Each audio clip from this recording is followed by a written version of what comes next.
Here at the Listening Post, we've been keeping a close eye on how Turkey's media scene has been coping badly with the recent large-scale protests that rocked the government of Prime Minister Tayyip Erdogan. For the first few days of the unrest, Turkish news channels and some newspapers provided little or no coverage. It was a flagrant example of the self-censorship that plagues Turkish journalism these days.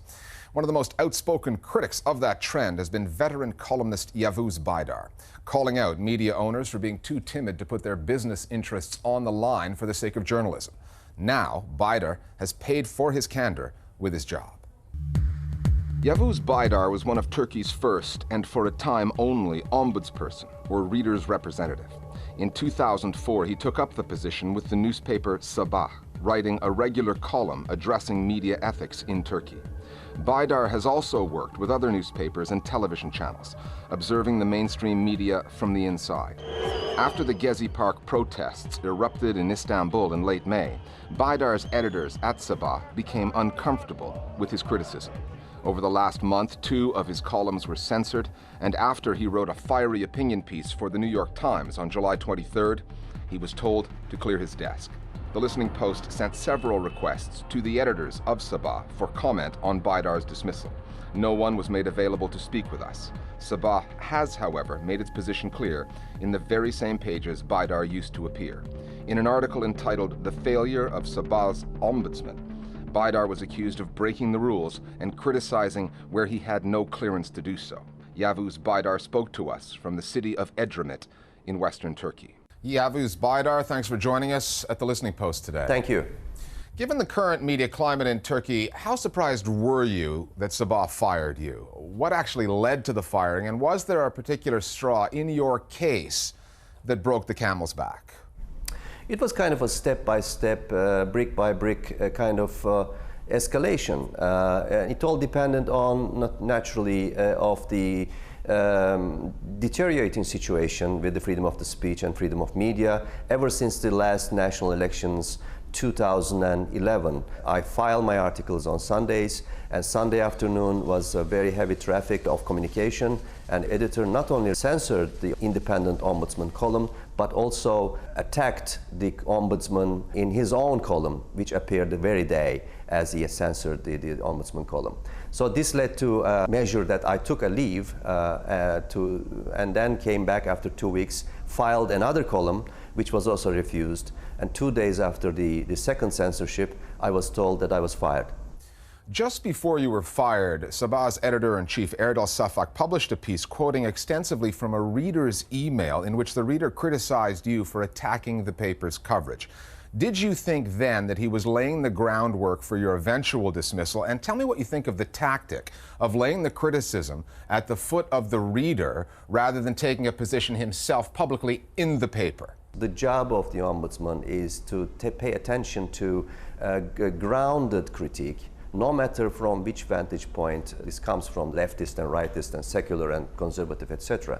So this single reader reaction was basically accusing the ombudsman of being part of the conspiracy around the Gezi Park protests. And this, I think, was a pretty useful tool for editor-in-chief, who has actually, in his position, never been cooperative with the ombudsman and with the self-regulation mechanism that the Sabah had. So he used and abused this, and he chose to chastise the independent ombudsman of Sabah daily. When you had one of your pieces spiked by your editor, and then you took that piece and published it in the New York Times, did you realize then that, for lack of a better term, by airing Turkey's dirty laundry in a foreign news outlet, that you were putting yourself in a position of significant risk that could eventually cost you your job?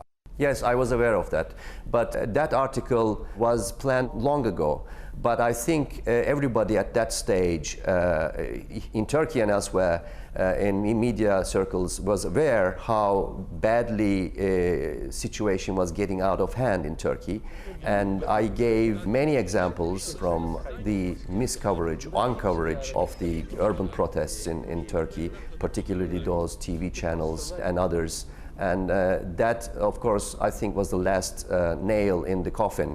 When you were fired, do you think that your firing was prompted by a phone call from a government official to one of your editors? Or do you think that in Turkey in 2013, such phone calls are even necessary from a government official?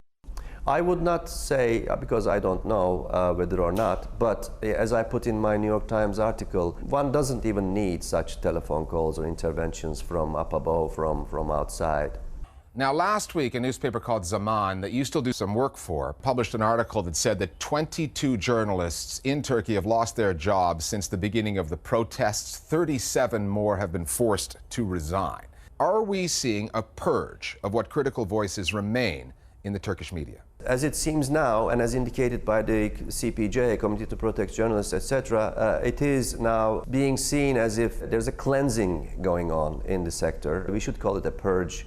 I think in the mid-run, or in the long run, will more public outrage, because they will see how lower the quality of the profession will be. This will, I think, put the public confidence to rock bottom.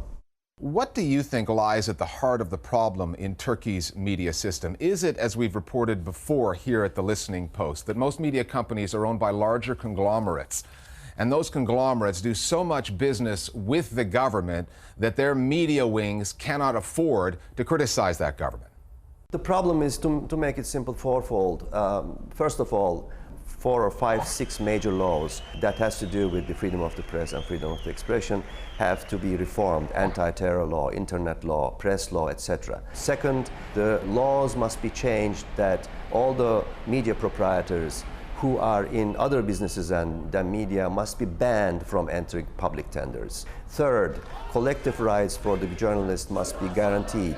And fourth, there must be a new law change so that the TRT, which is a broadcaster, is no longer a state broadcaster but a public broadcaster. These 4 pillars are necessary, and they have to be dealt in sync with each other, so that Turkey's huge and increasing problems with the freedom and independence is dealt with properly and democratically.